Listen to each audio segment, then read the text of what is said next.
हार बनवानी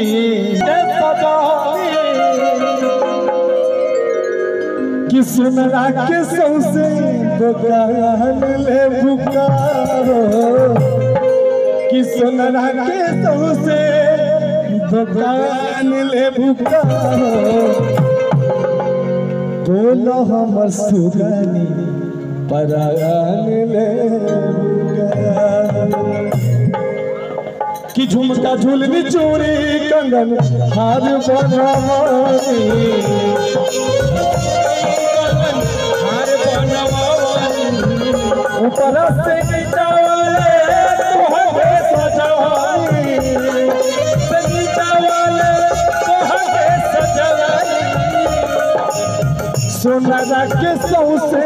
दुकान ले बुकारो सोनारा के सौसे दुकान ले बुकारो बोलो हम सुगनी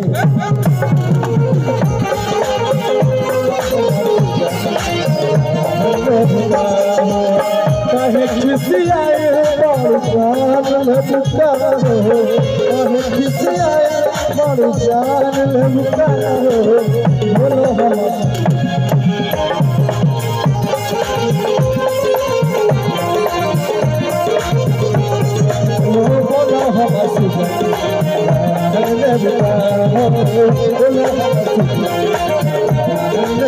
बोलो हम सुगनी बोलो हम सुगनी